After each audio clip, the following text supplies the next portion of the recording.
and it's Delaware's first triple certified U.S. Small Business Administration, woman-owned, 8A, HubZone professional firm in Delaware's history.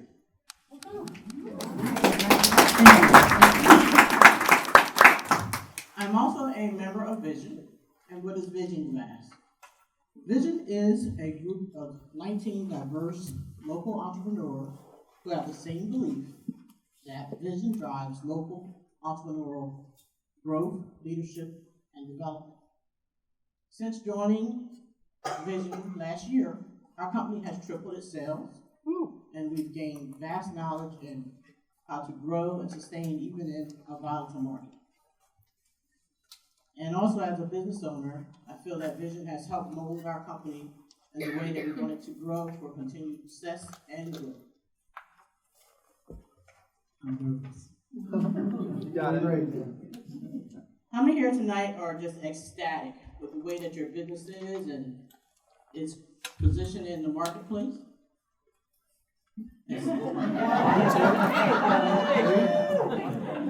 And don't need any more strategies to learn to help it grow better and stronger. No. Okay. Seriously, tonight we're here to learn how to, just a few steps, not giving you the Bible on it, but a few steps in how to grow your business in a way that it will be a staple wherever you're trying to do, that you will stay, not just a passing fancy of, yeah, remember that company. You don't want that reputation. So that's what we're trying to help you do tonight. And also, there's a bonus. Does anyone want to win a free iPad tonight? Woo! Okay, there's 2 rules to that. 1, you have to be registered when you came through the door. And second, you have to be present with the drawing, which will be held after the presentation. The goal here tonight is to share with you 3 important stages to take your business to the next level. To achieve this goal, we have 3 amazing women who possess not only the knowledge, but the experience to help you grow your business through their experience. I didn't say that quite right. But they're not going to tell you how to do it, but give you some steps and to help you to do it.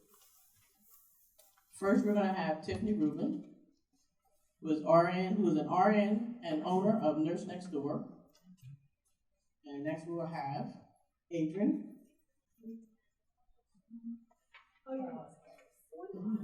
She just got married. Adrian Pauls Harris, who is Vice President and Retail Bank Manager at Westford Bank. And Tammy Ordway, who is CPA and Director of Entrepreneurial Services at Fall Castle.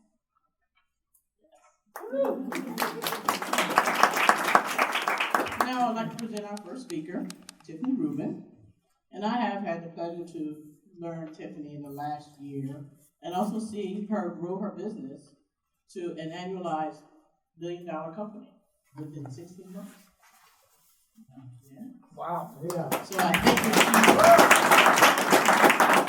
what she's going to say here tonight will be very informative and inspirational. So help me welcome to her. Thank you so much. And before we get started, I wanted to point out 2 people. One, my husband will be back here shortly. Happy Veterans Day to everybody that serves, is currently serving, or is a veteran. So thank you so much. So let's give a round of applause. We have a couple in the room tonight and a lot of family members. And the second person I want to point out is a lovely lady named Shayla. Shayla, can you stand up? I would love to give a round of applause to Shayla. She didn't know I was going to do that. Shayla is one of our first caregivers we ever hired. I didn't expect her to come tonight. She has been crucial, instrumental in continuing to help us grow our business. And so as we talked, just remember today that it's not just me that's building this business. It's a lot of amazing people, actually 47 people now on our staff that are continuing to build this business with me. So thank you for being here. So launching, how to start and launch and build a successful business. Who here currently owns their own business wants to open up their own business or has opened their business and feels like it's the craziest thing they've ever done? Show of hands. Yeah. Who dreams of retiring with a residual income? I do, for sure. We are definitely all on the right track. The only way to get really, really rich is an article written by Jeff Hayden, and he went over the top 200 people on Forbes list, and he was looking to see who are entrepreneurs and who are employees. Well, not a single person in the top 200 richest people are employees. So entrepreneurship is a way that we can get financially independent. So today I'm just going to review 9 steps to help you launch and strengthen your business. A little bit about me. I'm 26 years old. I have 5 younger siblings and 2 awesome parents who are married and have been since I was born. I'm married to Chad, who will be back in a little bit, and we have a furry child named Hank. I started out as a CNA in healthcare 10 years ago, so I was 16, and at 20 I was an RN. I've now practiced in 4 different states in 6 different fields since starting as a CNA, so it's pretty awesome. I always promise my caregivers I'm never going to make them do something I haven't done myself. So Nurse Next Door, this whole thing started in November of 2012 when my husband actually found out about it, so it's always their idea, right? And it's probably the best thing we ever decided to do. So I looked into a franchise. We knew that I don't have business experience. That was not something I was interested in getting into. So we knew that franchising might be right for us. So Nurse Next Door is actually a franchise out of Vancouver, Canada, who we had the pleasure of bringing for one of the first locations here in the US. So this will be a little bit about our journey. So the perfect business dream. Don't know if any of you have opened your business and this is what ends up happening, a picture of things that you don't want to happen. So what do you need when you build a business? There's 4 things. 1, work ethic. You have got to be willing to work hard. You will get out what you put into it. If you want a flexible schedule and to pick up your kids after hours and you only want to work 30 hours a week, launching a business, unless you have a huge amount of capital, probably isn't going to work. You're going to get out in startup what you put in startup. You have to be eager to learn and be willing to find an expert. Tonight we will talk, and if you look at your vision list that we printed out, that vision of members, a lot of the people that have gotten me where I am today are on that list, and it's finding people that are experts at things so that I can be expert at what I do. I'm good at caregiving. I'm good at nursing. I'm not good at accounting. I'm horrible at it. I am not good at insurance. I'm not good at payroll. So those are all areas I had to get experts in. And 3, go outside your comfort zone. You need constant improvement. That's why you're going to need to have a professional advisory board. That's why you're going to need people that keep you accountable, mentors. It's extremely crucial. And 4, you have to have an end goal.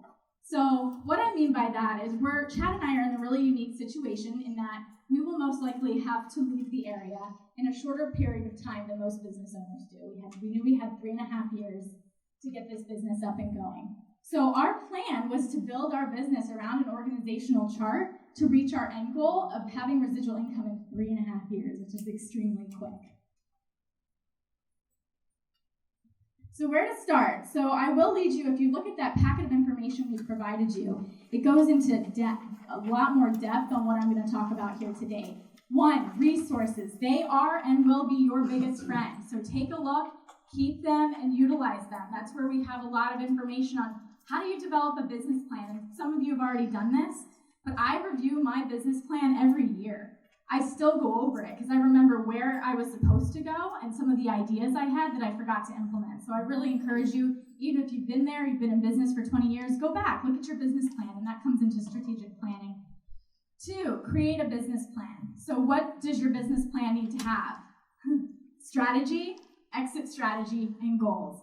If you can create your business with an exit strategy, so a strategy where if something were to happen to you, or to get you where you want to go, you're going to build a better business. If your business can function without you, it will be better, even if you end up staying in that role, because it means that you've brought on everybody to complement yourself. I'm definitely not good at everything, so we might be able to find somebody in here that's good at everything, but I doubt it. Oh, and budget. So this is how numbers look to me, and they still do. Chad's my numbers guy. This is computer code to me, but that's why I have Tammy and her team at Falkhausen. And so one thing you definitely always have to know, you have to know how much everything costs you so that you can make money. A brief example from Nurse Next Door. we do charge more than people in the area. And one of the reasons that we do that is because we looked at a feasible financial plan, and we said it's no wonder that companies struggle in home care. It's no wonder they're not making enough money to stay in business half the time. They're not covering their incidentals.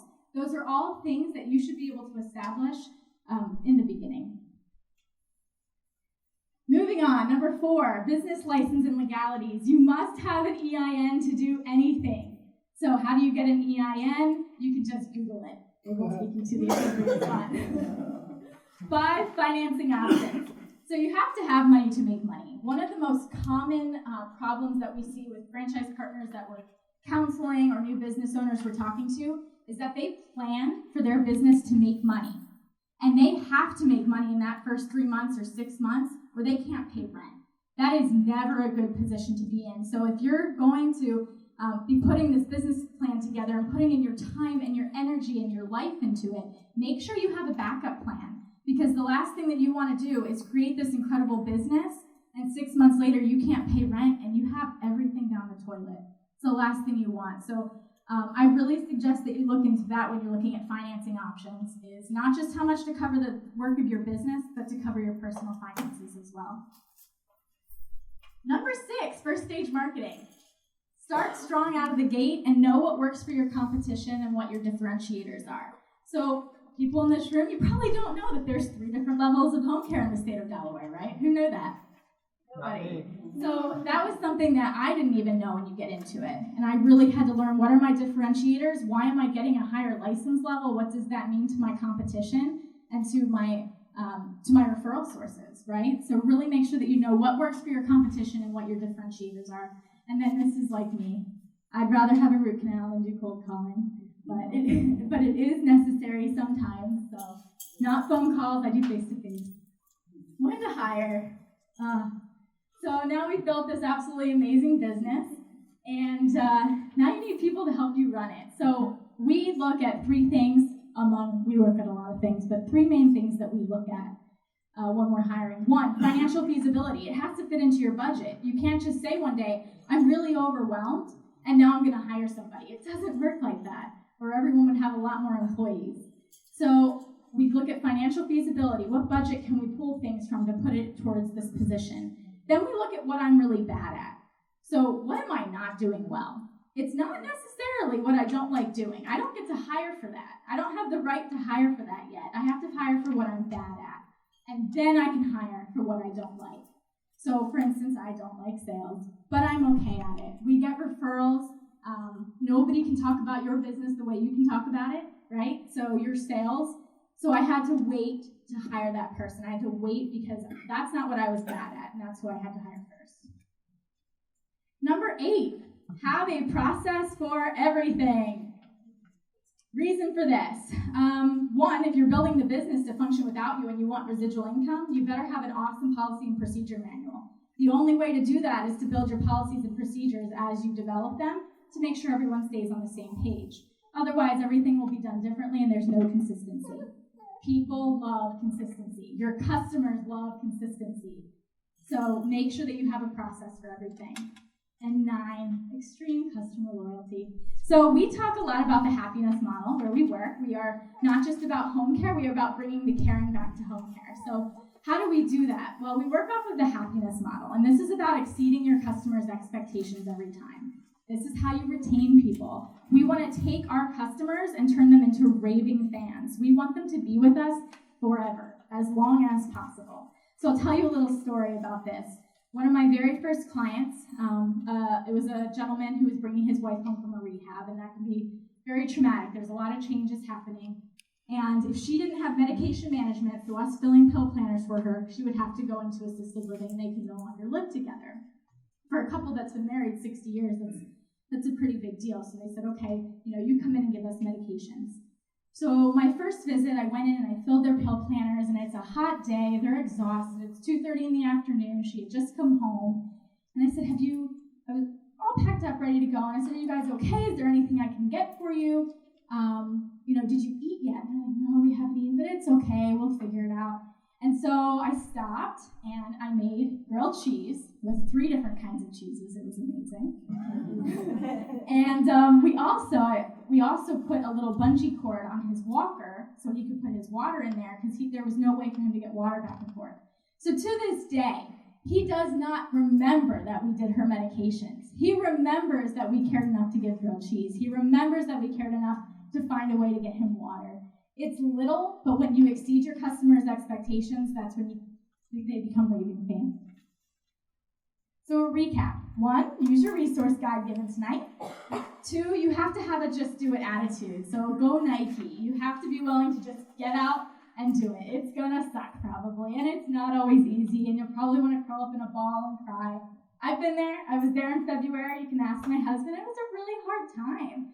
But you have to have the attitude that you can just push through it. Know that there is a reason for what you're doing. And this is why entrepreneurship is living a few years of your life like most people won't, so that you can spend the rest of your life like most people can't.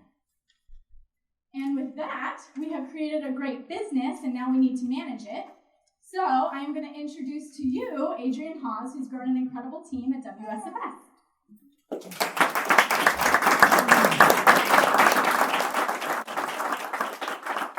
Thank you. Good evening.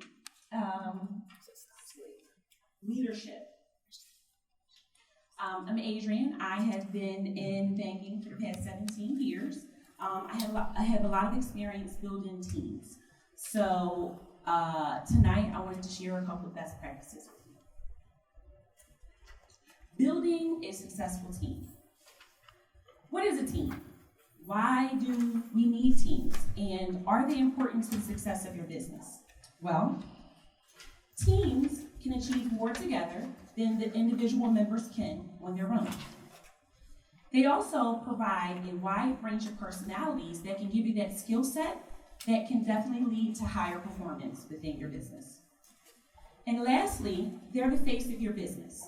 They provide consistency for your customers. A lot of times, your customers see your team members more than they see you. So remember, if they don't look good, you don't look good. Management and leadership. How important is it to a team? Well, effective leadership and management can reduce the friction that a team normally experiences when they're coming together or when they're forming. It also can help overcome obstacles and get rid of the distractions that hinder success when it comes to forming your team or moving forward. And lastly, effective leadership and management can accelerate the process it takes for your team to become successful quicker. But before you build a team, you have to build a solid foundation. So, what do you need to do? You need to identify the difference between leadership and management. Then you need to determine what you're best at, because everybody is not good at everything. And lastly, you have to find your counterpart, because you need both pieces of that puzzle in order to build a solid foundation for your team. So, what's the difference between leadership and management? Leaders create visions while managers implement them. Leaders make the rules and managers apply the rules. Leaders develop the business while managers develop the people.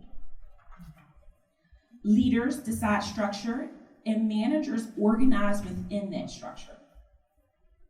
Leaders do a lot of problem anticipation while managers do a lot of problem solving. Leaders are visualizers and managers do a lot of the planning. And lastly, as a leader, you spend a lot of your time inspiring and empowering your team. And as a manager, you spend your time motivating and encouraging your team. So, now that you know the difference between leadership and management, which one are you good at? Well, there's books, there's seminars that can help you determine that. I chose to use someone local, someone who had a reputation in the community, Alan Kovitz of Elevations Unlimited.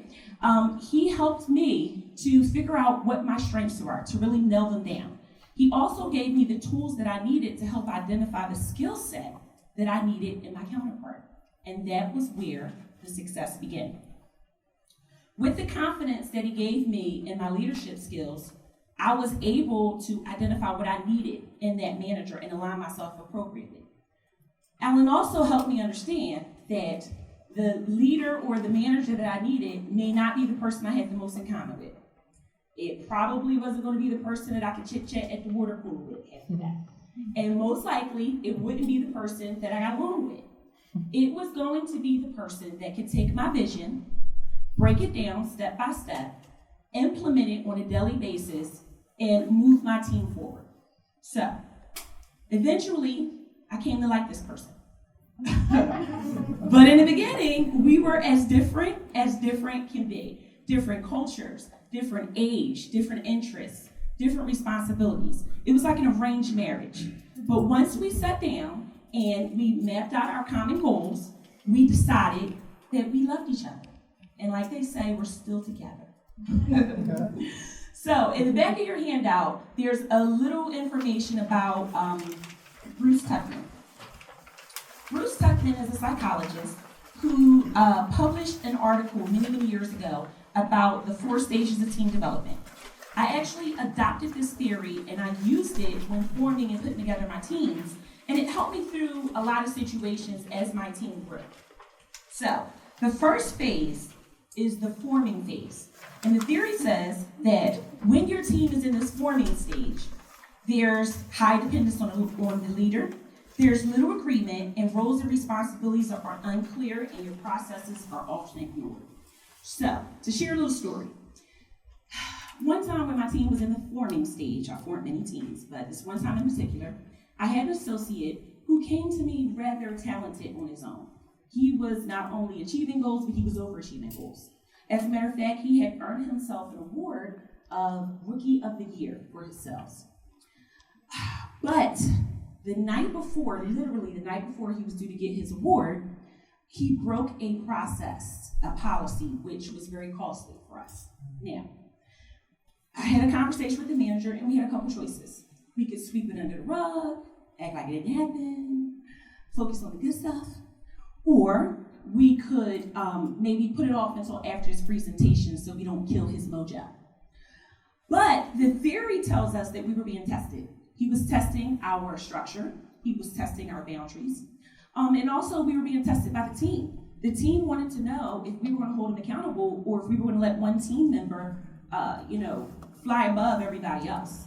Well, after a lot of back and forth, we brought him in, we set him down, and we said, listen, you are a part of a team. Whatever you do affects the entire team. Whether you're the number one salesperson or you're bad in operations, we're all affected by that. So we're going to need you to stick to the policies and procedures, and we're going to have to give you, we're going to have to hold you accountable to do that. In the end, I think we passed his test. He understood that he was not above the law, and we didn't have any problems with him after that. And to this day, I pride myself on being consistent with my team members. No matter what the situation, no matter what's happening, be consistent and it will definitely earn their respect. So, the next phase is the storming phase. Now, it can get a little hairy in the storming phase. The theory says that in this phase, decisions don't come easily onto the team. Members challenge each other and the leader, and they often are easily distracted by small things. When my team is in this storming phase, I have a lot of venting sessions. Just give people the opportunity to talk, let things out. And in these venting stages, I do 5 things. The first one is I listen. You have to listen. As a leader, it is very important to listen. The second thing is I write things down. No matter how big or small, we write everything down.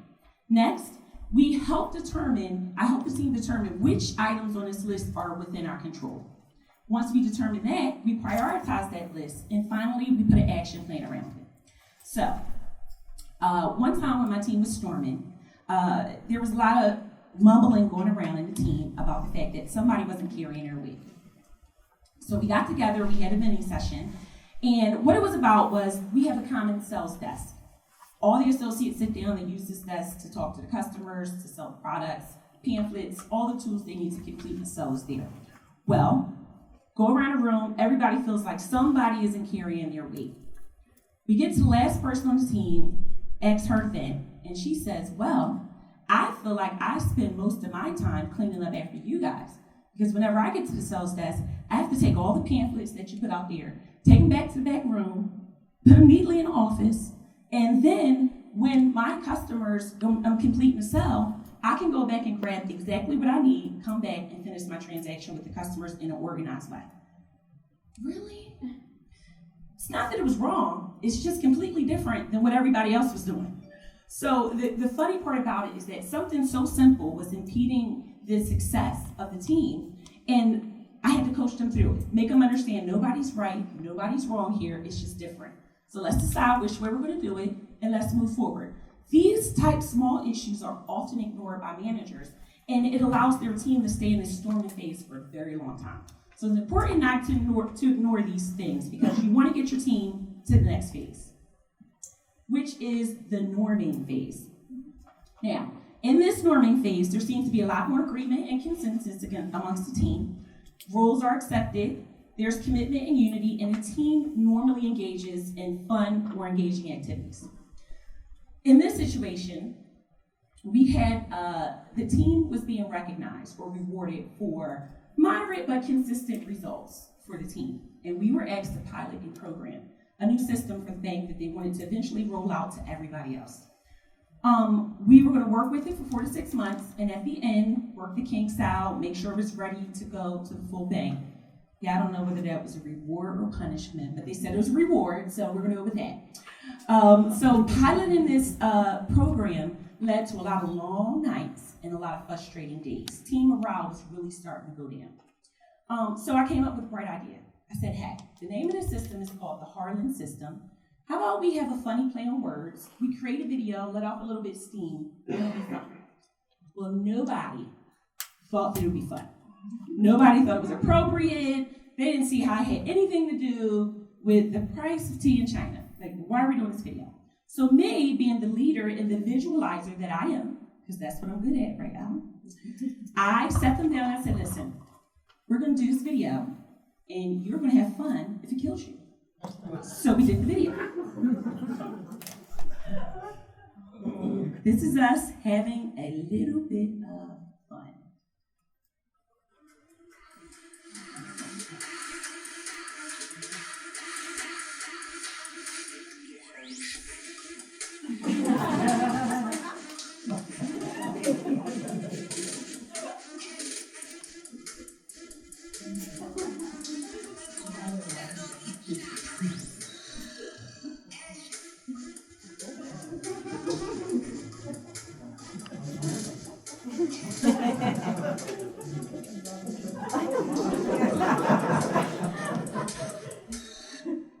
So, as you can see, no one was having any fun here.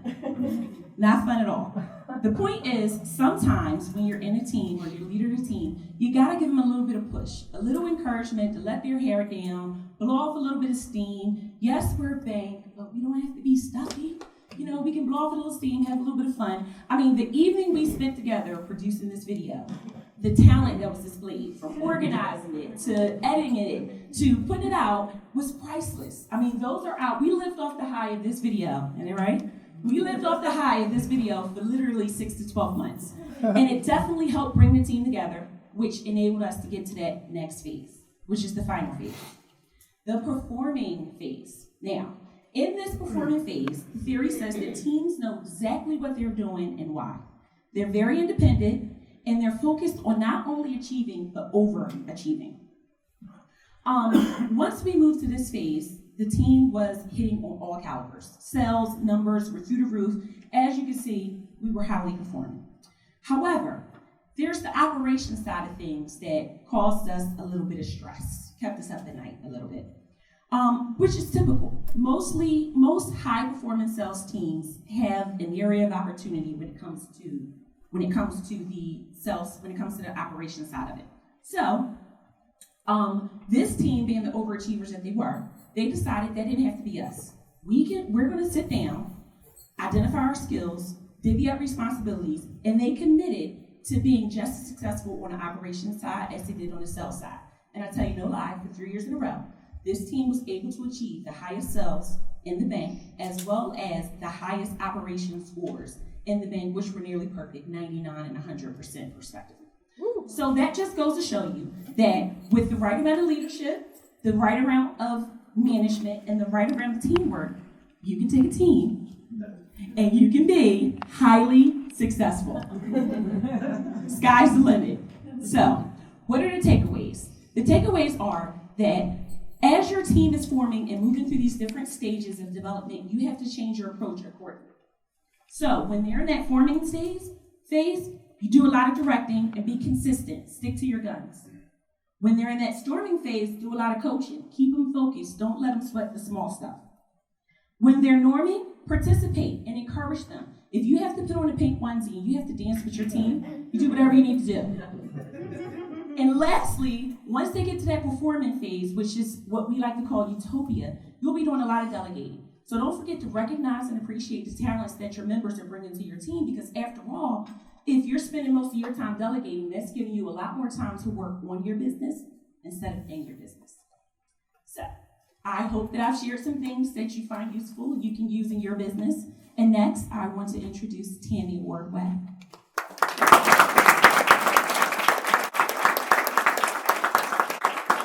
That was great.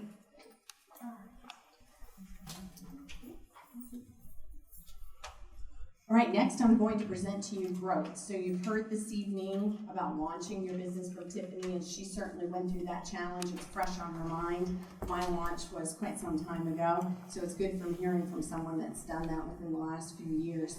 And then we heard about the second phase, which was leadership. And that is so important. So whether you're leading a small organization or something a little bit larger like Adrian did, it's so essential. So thank you for that valuable information. A little bit about myself. So I have been in the industry for 24 years. I'll be doing my 24th tax season. Yes, coming up. So I've been in the industry for a while. From when I first started out, I was a staff accountant and really trying to learn off of the business owners around me. And then later I realized, okay, there's a little bit more here. So I went out on my own probably about 6 years ago, and prior to that I was partners in firms. So when I was a partner in a firm, it really showed me those essential keys to launching and building your team. And there was a lot of trial and tribulation through building that team. So I did not have it figured out until probably this last decade of my career. And then I can tell you it's always evolving and it's changing and I'm constantly learning. So just because I have 24 years doesn't mean that I'm not always open to constant change and improvement. So now your business is open, doors are open, and up to this point you've been pretty stressed out and occupied with obtaining permits, licensing, starting up your bank accounts. You've been really stressed. You've been trying to get your product or your service refined, and now the doors are open. So you're saying, okay, this is it. This is the point. We've got to start making a difference. And then you say, well, I can't do this all by myself. So a lot of people do try it by themselves because their dream as an entrepreneur is to be in their own business. But a lot of times we can't start a business and have an immediate team of 5. We don't oftentimes have that capital and resources. So we started on our own until we build that customer loyalty and that sales base, and then we're ready to put our team in place. And Adrian definitely gave us some valuable tools.